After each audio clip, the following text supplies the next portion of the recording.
Hello everyone, I'm Janine Kakmar with PHTV Channel 4 Palos Heights. We're back with our show all about books. And on this show, as many of you know, we'll talk about books, writing, authors, and we have a special guest that we'll get to visit with. And today we have with us Rob Besecker, healthcare professional, an outdoor enthusiast, and author of Everest Strong, Reaching New Heights Through Chronic Illness. Rob, thanks for being here. I just finished reading your book, and I'm really excited to talk to you about it. There's so many, it's an incredible story. You have an incredible story, which is why you probably wrote this book. Thank you so much. I appreciate it. Right, great. So thanks for being here. Before we get to visit with Rob, we're going to talk first about books. And as you know, on the show, we talk about different writing and things, but we're going to start the new year off a little different. We're going to reflect back on our past year of 2017. Through the course of the year, many of you will come and talk to me about the books that you read that we talked about on the show. You'll say, Janine, I love this story, I love this book, I love this author, and I've had a chance, of course, to read many of the books and read all the reviews about them. So what we've done for this show is we put together a list of our best of for 2017, the best of the books that we reviewed this past year. Now, as you know, many of us will like a story or a book for many different reasons. It could be that we love the author, we love the characters, or we really could get into the setting or the storyline. So all these different factors played a role in us choosing these books for our best of list. So we'll talk about those too when we go over our list. So we'll start off with Beartown. Our first book on the list is Beartown by Fredrik Backman. This is the first on the list because it was chronologically the first out last year. And we really chose this book because of the author. He's a Swedish author, known for his earlier writing stories that came out a few years back. The book was titled A Man Called Ove. And then he wrote Britt Marie Was Here, and the other book was My Grandmother Sends Her Regards and Apologies. These are all great books, and I highly recommend those books as well. And these books all have their own central character. They focus on one character, usually an oddball character or somebody who's an outsider. But in his new book, Beartown, that came out last year, he focuses on the whole town as a character, and he takes a look at the hopes that bring a small community together and the secrets that threaten to tear it apart. And all of these, and all of his characters in this book as well are just as memorable as the ones he created in his earlier books. A Man Called Ove was a huge hit in the United States. They made 2 movies out of it, I believe, an American version and a Swedish version. So all those characters that you find in his earlier books are just as memorable in this book as well. So you'll have to check them out. If you haven't read this one, read his earlier ones as well. The next book on the list is Song of the Lion by Anne Hillerman. And this book was chosen because of the characters. Anne Hillerman's father, Tony Hillerman, was the New York Times bestselling author who created the series with Lieutenant Joe Leaphorn and Jim Chee and the Navajo Tribal Police. And he wrote several books over his lifetime with those stories. And she has taken up the mantle, so to speak, after her father died, and she's continued these stories. She's added a few new characters, but the setting is the same. The type of writing is the same, and they're all great stories. This is the 3rd book in the series, and I enjoy reading all of her writing. She really captures the beauty and the mystery of the Navajo country. She talks about the rituals and the myths and the customs of the people, and they all come through on this book. So if you haven't read the early ones, I again recommend reading those as well. Next on the list is A Column of Fire by international best-selling author Ken Follett. Now this is his 3rd in the Pillars of the Earth trilogy. It's started with Pillars of the Earth, then World Without End, and then of course A Column of Fire. And these stories are all set, well they start in the Middle Ages in a fictional city called Kingsbridge. And this book starts in the year 1558 when the city is torn apart by the conflict between the Catholics and the Protestants when Queen Elizabeth I is just getting into power. So there's a shift between the royalty and the commoners, and it tests everybody's loyalty. How he keeps this cast of characters going through all the different time periods is amazing. And I read a review that they said, oh, this is his most ambitious work yet, and it truly is. And It's just a great job. You just don't want the story to end. You're looking forward to hearing more about how each what happens to them. So try that one. The next one on our list is Dragon Teeth by Michael Crichton.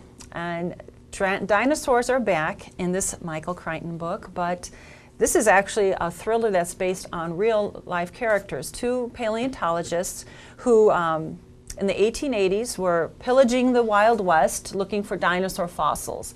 And while in their quest to try to find as many dinosaur fossils, they were sabotaging each other's expeditions. I mean, they were just brutal to each other. So the story is actually very well paced, just classic Michael Crichton. I mean, I think I read this book in 2 days. I mean, it's just that kind of plot. You just can't stop, can't put it down. And an interesting note, this manuscript was actually found many years after he had died. He died in 2008. And he had the notes to this manuscript, including involving dinosaur fossils, many years before he actually wrote Jurassic Park. So kind of an interesting note. Now the next book on our list is Magpie Murders by Anthony Horowitz. This author was chosen by the Conan Doyle estate to write 2 new Sherlock Holmes titles of books. One was called The House of Silk and the other one's Moriarty. This was a few years back, and if you haven't read those, you got to read those. They're great. So he's proven that he can write a mystery. In his new book, it falls under the classic writing golden age of classic crime writing, with the likes of Agatha Christie, and it's really a mystery inside of a mystery, or a double whodunit. And the reader gets really drawn into it, and they actually become the detective to find out what really happens. So it's a fun nod to the classic mysteries, whodunit mysteries. Our next book on the list is Savage Country by Robert Olmsted. And this book was chosen because of the style and the writing of the author. In this story, it's another, I have a theme here, I didn't realize. It's out west again in the 1880s. When a widow has to take over this buffalo hunt in order to save her ranch, so to speak. But he juxtaposes this beautiful poetic language against this really harsh, unforgiving landscape of the West. So there's some parts of it were a little bit difficult when they're killing all these buffalo, right?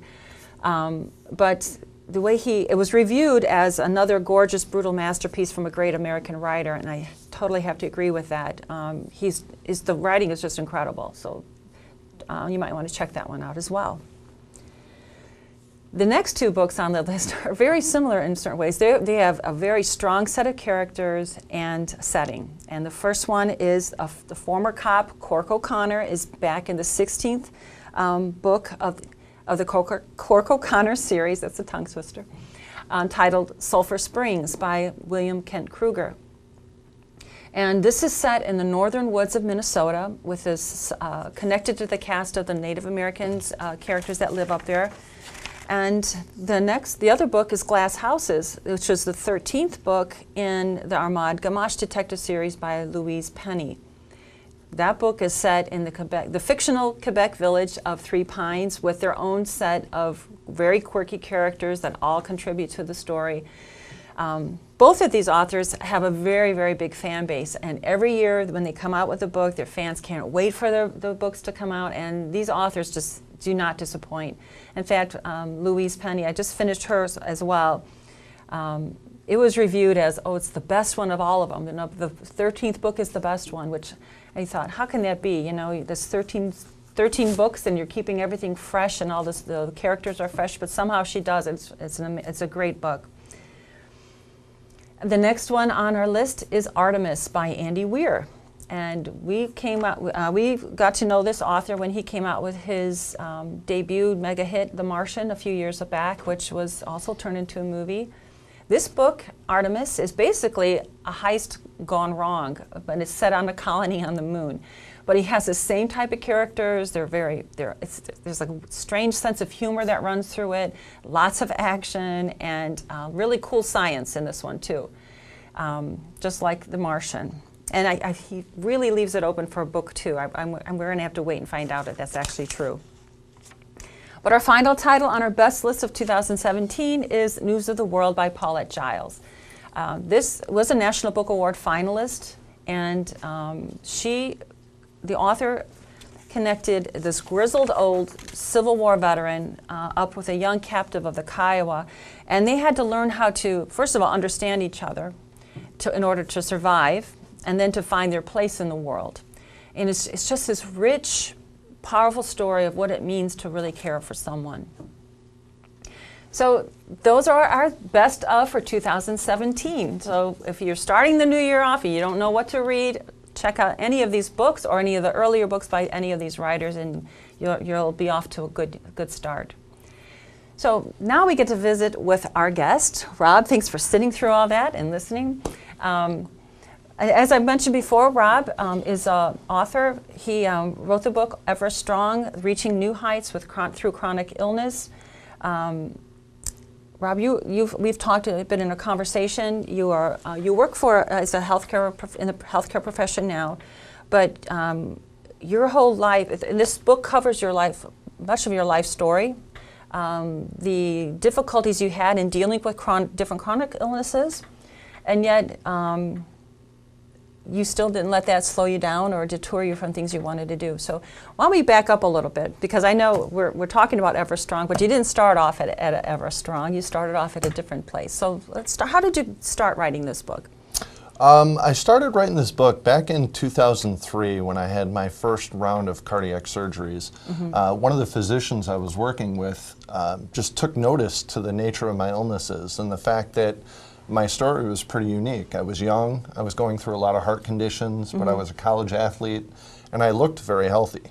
So it didn't look like there was anything wrong with me. Right. And so he really thought that my story could reach out to a lot of different people. Right, because you were an athlete in high school, and you broke your back, you said? Was that in? Correct. So is that the first setback that you had, or?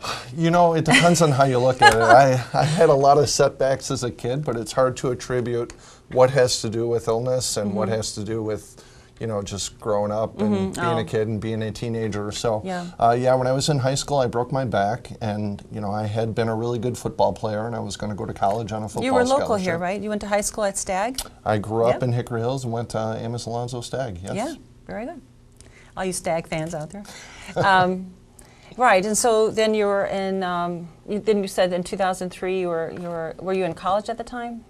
No, in 2000 I had my first bout, and I had graduated college in 1996, and I was working for American Airlines. Oh, yeah. And I was just sitting around the family house one day. I had my aunt and uncle had come into town to visit, and we were all sitting around watching TV one night.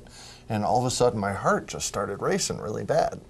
And so my sister, who happens to be a nurse, my oldest sister, I asked her to check my pulse. And when she checked my pulse, it was like, oh my goodness, what's going on?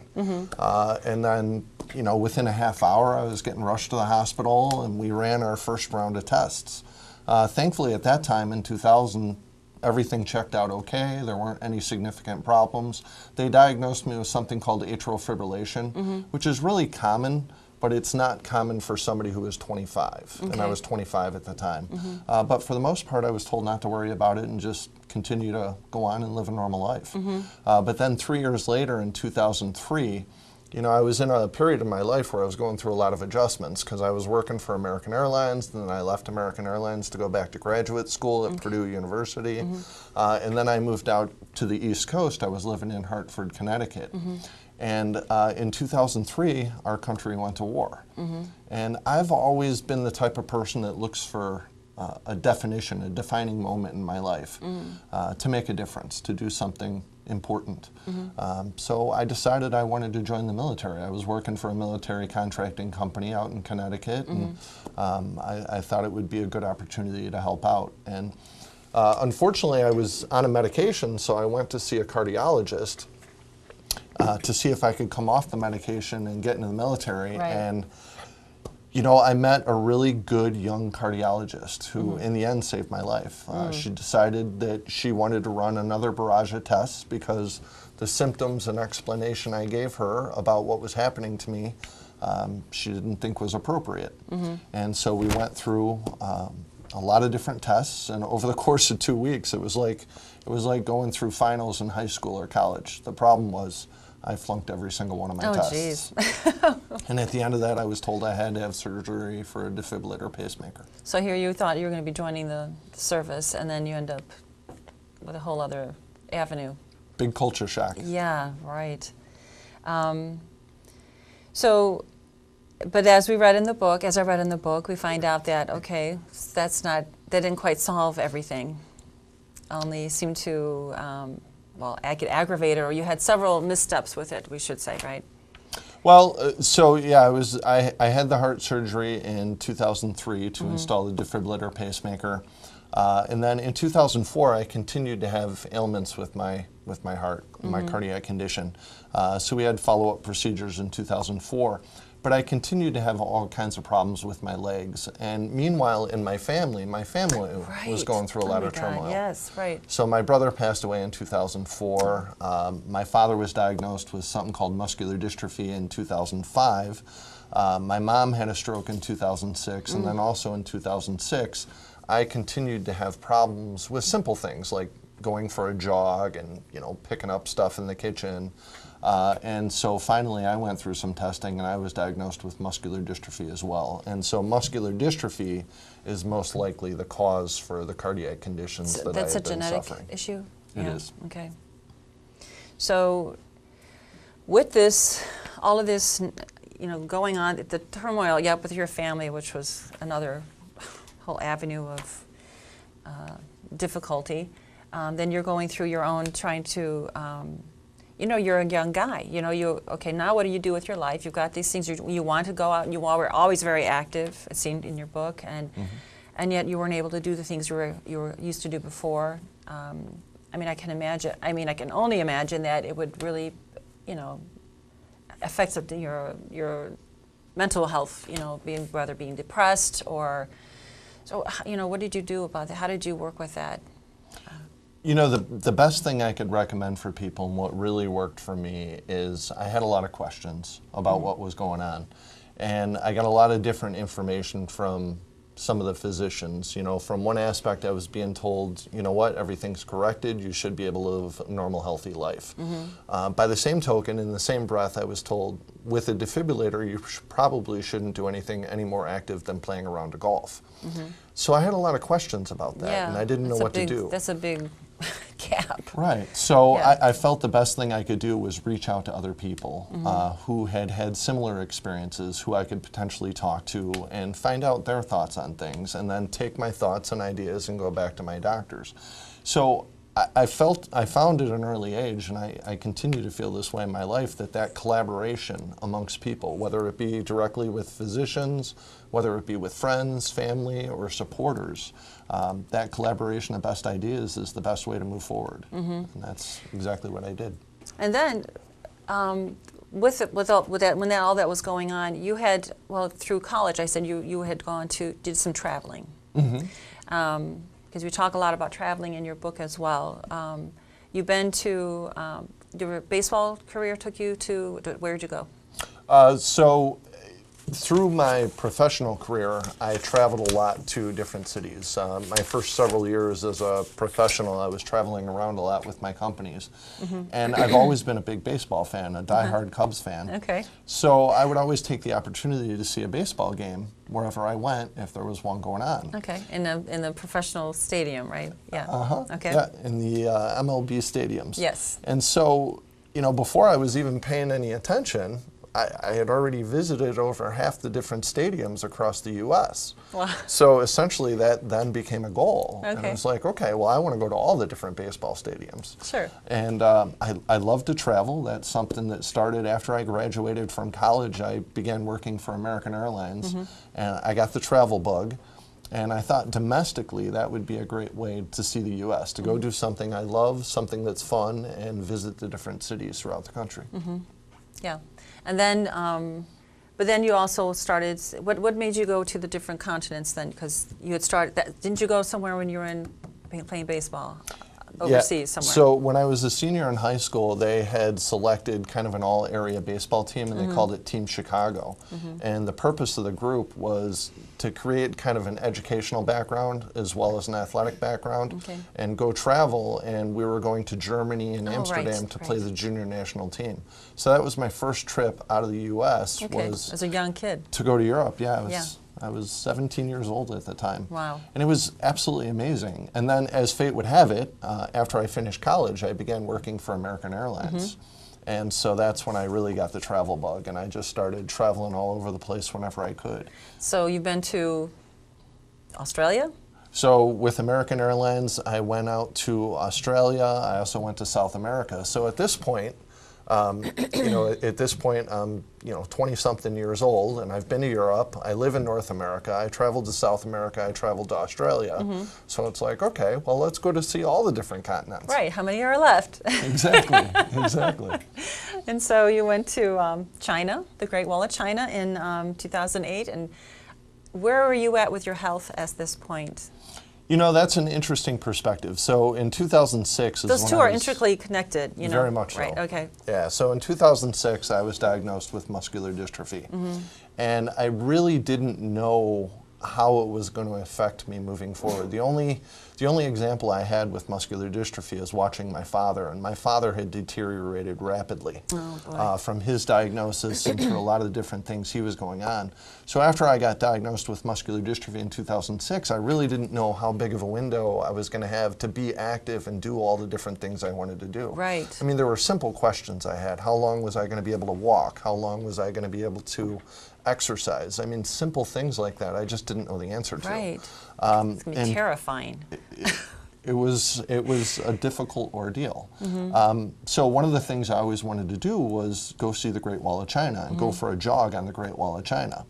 And so, after I went through my diagnosis and, after my father's diagnosis and my mother's stroke, I'm like, you know what? I can do this now. So I'm going to go do this now. I'm not going to continue to wait. This is one of my goals. This is one of my ambitions. Go do it. I mean, I can only, think if I was in such a situation, part of me might want to just like crawl up in a corner and, not move and, with fear. And like I say, like it sounds terrifying, but you had to that takes something to really push yourself to, or maybe you were being pushed like, hey, I don't know how much time I have. I'm going to just go ahead and do this now.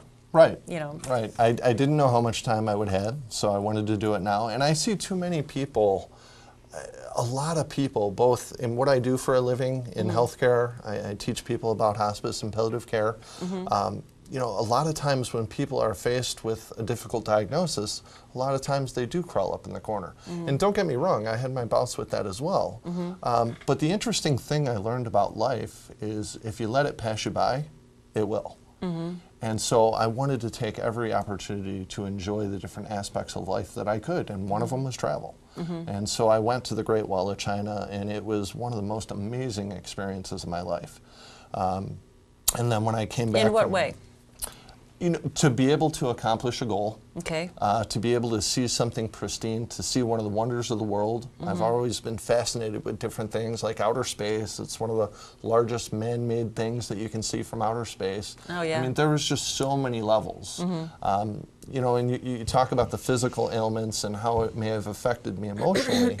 And I think the combination of mentally, physically, spiritually, and emotionally is a really interesting mix. And so some of the different physical things that I've been through, they come and they go. I mean, right now I feel great. And every day is a little bit different, but emotionally, spiritually, things can affect you. And so you have to take care of yourself on all four levels. Yeah. It's like, there are so many things we can't control. A very few are, things that we do, and those things that you can control are the things you got to do, 100%. Which is so easy to say. Difficult to do sometimes, but okay. And so Antarctica, I saw that on your website. Some great photos when you were in Antarctica. Tell us a little bit about that trip. Antarctica was my 7th and final continent. Right. So my father had passed away in 2009, and so again, my father and watching what he went through spurred a lot of my interests. And so after my father passed away, I wanted to see my 7th and final continent. And so I went out to Antarctica, and again, I took a trip with my oldest sister. She's a good sister. She's been around for a lot of this. And so when we were in Antarctica, I had the good fortune of meeting Peter Hillary, the son of Sir Edmund Hillary. Who? And Sir Edmund Hillary was the first to ever summit Mount Everest with his partner, Sherpa Tenzing Norgay. And so I had the opportunity to meet Peter Hillary, and like most people, I had heard of Mount Everest. I knew it was the tallest mountain in the world, but geographically I didn't really know where it was, didn't know a whole lot about it. And so meeting with Peter Hillary and listening to him talk, it was absolutely amazing, and I learned a lot about Mount Everest. And you know, it kind of put a little bit of a fire in me, not a huge fire, but a little bit of a fire. And as fate would have it, I got back from I got back from Antarctica in 2010, at the end of 2010, and I continued to have bouts with my heart. Right. I continued to go into atrial fibrillation, atrial flutter, and just And these are rapid just rhythms. out of the blue incidents, right? Like there was no rhyme or reason to them. Correct. Right. Well, that's Absolutely. also that can put really a spoke in your wheel of trying to move forward with your life. It's definitely something you have to pay attention to. Yeah. So as a result of all that, we had set up an ablation with one of my doctors. We had Which talked is what? about it. An ablation is where they go in and cauterize the parts of your heart that are not beating properly. Okay. So I kind of talk it like a military band marching. And there are some of the people in the band that are kind of marching out of tune. Those are the irregular heartbeats.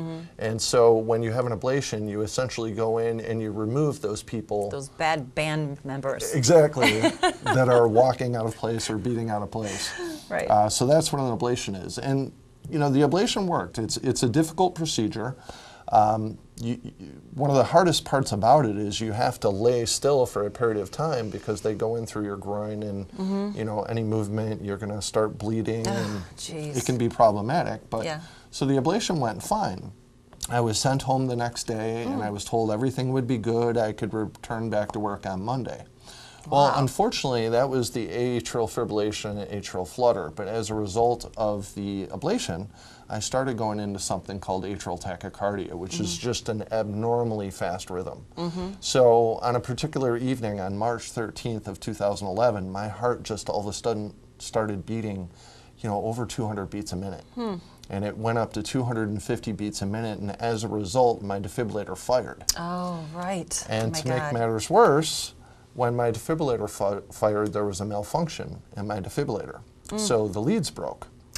And so my body was receiving the full shocks from the defibrillator, but my heart wasn't receiving the necessary treatment. So over the course of an hour, I received 18 shocks, which was the most difficult thing I've ever endured in my entire life.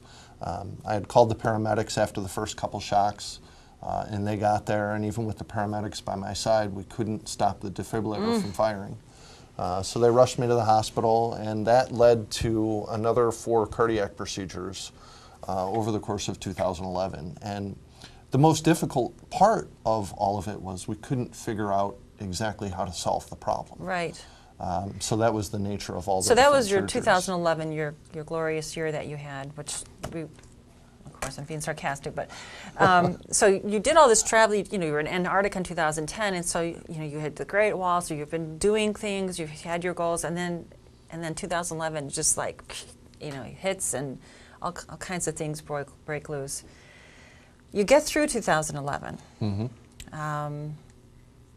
and then you decide you want to go to Mount Everest, and your doctors are like, "What?" Pretty much. Yeah, Pretty much. they think you're crazy.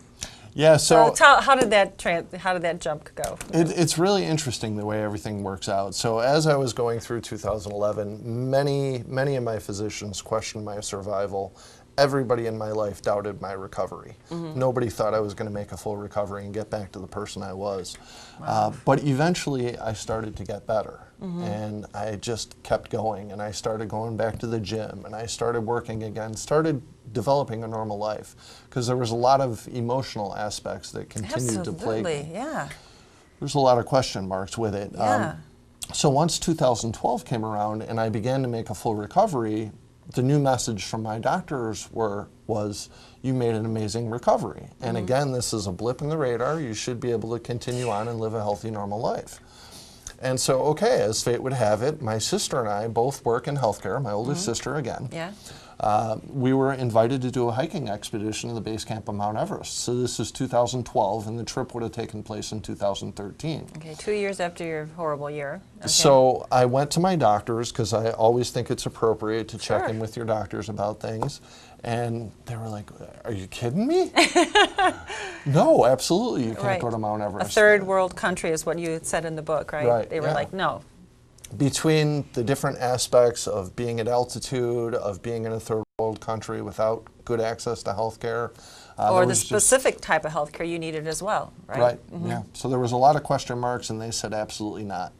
And again, my mentality is, I think a lot of people's mentality, I don't like to be told no. But I want to understand why. I don't want to do anything silly. I don't want to do anything stupid. I don't want to put myself in harm's way. But by the same token, I do want to live my life. So I took all of their question marks about the trip, and I slowly, one at a time, began to address them. What if I do this? What if I do that? How about if I train for this? So my sister ended up doing the hiking expedition to the base camp of Mount Everest in 2013, but I wasn't allowed to go. So I began a vast training program that lasted over the course of the next couple of years. And I began doing TRX, and I saw a personal trainer. TRX is what? TRX For those who is, haven't read your book yet. Exactly. So TRX is, they have suspension wires that come down from the ceiling, and you kind of use your own body weight and you manipulate it in ways to do various exercises. Okay. So I began doing a lot of that. It's a great core workout, Okay. and it was great for my situation.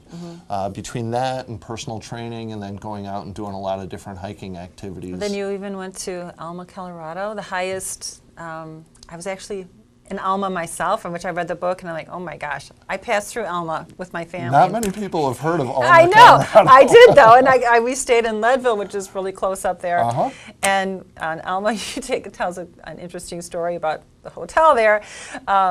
But you trained up there because it was at the altitude was what you wanted. It was the highest municipality in the U.S. So as I was training, we were worried about how my body, how my conditions would react to higher levels of altitude. And it's not a matter of going up, there's a lot of 14ers in Colorado. It's not a matter of hiking up to the 14er and then coming back down, because a lot of us can get plagued by headaches and different things when you just go up and come down. So the question was, when I went out to Mount Everest, I was going to be at high altitude for an extended period of time, for a couple of weeks. So how was my body going to respond if I stayed up there? And so Alma is the highest municipality in the U.S., meaning it's got the highest post office. It was the tallest place in the U.S. that I could stay for a period of time at 10,000 plus feet. And so that was part of my training. So you trained, and how did you get the release from the doctors, or did you get a release from the doctors? I did. I wouldn't have gone if I didn't get the release from the doctors. Okay. So finally, every step of the way, my doctor said, well, you need to do this, you need to do that. And they really didn't think I was going to do it. I don't think they thought I would be successful in my endeavors. But I did. I took every one of their question marks, one of which was your body responding to altitude. And I had called Duke University to potentially be part of their hyperbaric chamber, and that wasn't going to work because that would only be for like an hour. So then came Alma, and Alma was the final test. The two agreements I made with the doctors was get through a year or 2 years without any more medical conditions, and also do some training at altitude. Okay. And I did both. So once I got back from Alma, I said, okay, I'm ready to go. Okay. Can I go? And they essentially said, you know what, Rob, we don't want you to go, but you've done everything we've asked. We're not going to stop you. So right. good luck. And you be said safe. goodbye. Yeah. So you get to, you missed your flight or something with God. But you get to, was it Kathmandu where you landed? Okay, from that point on, what is the time frame now? Like, how long does it take once you land to, because it's not a, I'm here, let's do it. I mean, you have to go gradually, is that correct? You have to go gradually when you're hiking up the mountains, but once you get to Kathmandu, so essentially our entire itinerary got messed up as a result of me missing a flight. So with every story, there's a story Yeah, behind the story, right? right? So anyway, when I finally got to Kathmandu and our team of 3 finally got together, it was just a day and a half before we flew up to Lukla, which is the mountain town that is essentially the start of the trip. So it didn't take much time to get to Lukla, but as you're going from Lukla in and out of the Himalayas up to Mount Everest Base Camp, it's a very gradual climb. Right. I mean, didn't you have to go down before you went up as well? Yeah. Yeah, nobody told me that, but my first 4 hours of hiking when I got out to the Himalayas, I'm thinking I'm going to start off in Lukla, which is 9,300 feet, and I'm going to go up to Everest Base Camp at 17,600 feet. I thought it would just be a gradual climb, but the first 4 hours of the trip were downhill. It was Yeah. mixed emotions at that point. And I was kind of laughing in the book. You kept looking for Mount Everest. You wanted to see that Mount Everest, and your guide was like, "Slow down, you're going to see it." But all these other huge mountain peaks were in the way, right? Okay, so when we're reading the book, you get eventually to the Everest Base Camp. Your sister, unfortunately, got altitude sickness. She was there before. She had done this already, but she was ill. She was really sick. And at this one point, she had to be evacuated by helicopter back. So the last part of your journey, you ended up going alone, with your guides and the other teammate on your own. You got to Everest Base Camp, which the conditions, you don't realize. You said there's no heat in any of the places you stayed in. So at night when you're sleeping, you're zipped up in your sleeping bag, with water bottles or whatever. I just like. And I'm reading it when it's this cold outside, so I'm like, I can relate. Maybe not that much, but you talk a little bit about the people that who the native people who are there, and your experience of working with them. You get to the base camp. You accomplished your goal, and then it's time for you to. It wasn't quite what you thought at first, right? I mean, you talk about it a little bit in the book. When you get up to the base camp, what do you see? There was so many different emotions that were racing through me between losing my sister and the day before making it to base camp. We had another goal to make it to Kalapatar, which is actually 18,500 feet, but we adjusted our entire schedule, and I wasn't able to make it all the way up to Kalapatar. So I was really disappointed by that. I was disappointed by losing my sister, and we're a week and a half into the hike, so it's our 11th day, and I'm exhausted. Right. And different things start happening. Your body's aching. You said your Everything. feet were just. From all the hiking, was just swollen and blistered and all this kind of thing. Yeah, there's pictures I didn't put in the book that I'll have to show you. Oh, great. But it was very interesting. And so when I got to base camp, there was a whole lot of different emotions. And base camp is a really interesting setup because most people hike up to this mound of rocks that say, "Welcome to Everest Base Camp," and you take a picture and you turn around.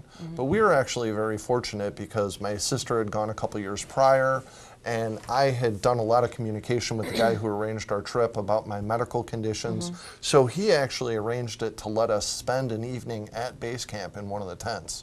So we were actually surrounded by all the mountaineers that were going to How many people are in the base camp? Maybe 200, 250 in total. And they're all in tents. There's no buildings up there. Correct. Okay. No buildings at all. And the atmosphere, the layout changes every single year because there's so many different things that happen between avalanches and weather and so on and so forth. Yeah. Exactly. Yeah. Okay. So when I got up there, there was a range of emotions going through me, and one of which, when I accomplished this goal, this was one of the biggest things to this point in my life I had wanted to try to accomplish, and I had gone through so many different loopholes to try to get there, and my sister, the only person who understood everything that had happened to me, wasn't there, and all I wanted to do was get to base camp and get a hug. And so, the interesting part is it's not always about the destination. The journey is equally as important. And I had developed some friendships with a Chilean expedition team, a group of 3 hikers, or 3 mountaineers, that were going to attempt to summit Mount Everest and then turn around and summit the next tallest mountain, Lhotse. Yeah. And so anyway, when I got to base camp, I thought I was going to be all disappointed, and I thought I was going to be alone. And, the famous Chilean hiker got up and just gave me the biggest man hug ever. And it was wonderful. Yeah, yeah. So everything I ever wanted to get out of getting to Mount Everest Base Camp, I got that and then some. And then on the hike back down the mountain, so it took 11 days to get up the mountain, but you don't have to acclimatize on the way back down the mountain. So it only took us 4 days to get back down. And weren't you kind of running, actually? Like didn't they tell you slow down? But you were just like, I just want to get back. I just want to get back. I wanted to get back, and I wanted to see my sister Yeah. because I knew she was She struggling. was now in Kathmandu waiting for you. She was okay. Correct. You heard that she was okay, but you still wanted to get back there. Correct. But that timing, that urge for you to get back was actually something very beneficial for you, because then what happens? You're So we made it to Everest Base Camp on April 20th of 2015, and we made it back to the mountain town of Lukla on April 24th of 2015. So we were in a tea house in Lukla on April 25th of 2015, about noon. We were waiting for our flight back to Kathmandu, and there was a 7.8 magnitude earthquake that struck Nepal, killing over 10,000 people, leaving homeless hundreds of thousands of others. And we were right smack dab in the middle of the mountains. yeah. And when then that what happened. happened to the base camp that you were supposed to be at still, or at that Yeah, point? the base camp was destroyed. There was a big avalanche that took place as a result of the earthquake. It was the biggest loss of life at Everest Base Camp in the history of the mountain. There was, I believe, 27 people that were killed at base camp, many other injured. And so Lukla became the staging area for people to get flown back down from the mountains, be medically transitioned from helicopter onto an airplane and flown And there are no back roads down. out here. I mean, it's not like you had ambulances that could go to help people. You guys were walking down sheer cliffs, crossing these swinging tiny bridges, and Correct. yeah. So, I mean, it's just incredible. And then you get back. You know, you worked with some of the people before you left. Somehow you got back to Kathmandu. You reunited with your sister, and you catch a flight. You know, you left there and you caught a flight back home, and a lot of excitement. And you come back, you were exhausted, and you recuperated well enough. I can see. So Absolutely. yeah. And the interesting moral of the story, I mean, everything continued to happen, right? And things in our lives continue to happen. We all face obstacles and detours in our respective lives. And so the whole point of the book and the whole point of the trip was to show people that we can keep going. We all have dreams and aspirations, so continue to pursue them no matter what gets in your way. Do your best to live your life. Right. And that's what Everest Strong is all about. Right. Well, what a great message to have when we starting off the new year. Your book is available where? It's available on Amazon. It's available through Barnes & Noble and all major local bookstores. It's also And- available on my website And in the library. and in the libraries. Yeah. So, Rob, I want to thank you so much for coming out here today. Thank you for sharing your story, and thank all of you for joining us today, and we look forward to having a great new year with everyone. Thank you. Thank you.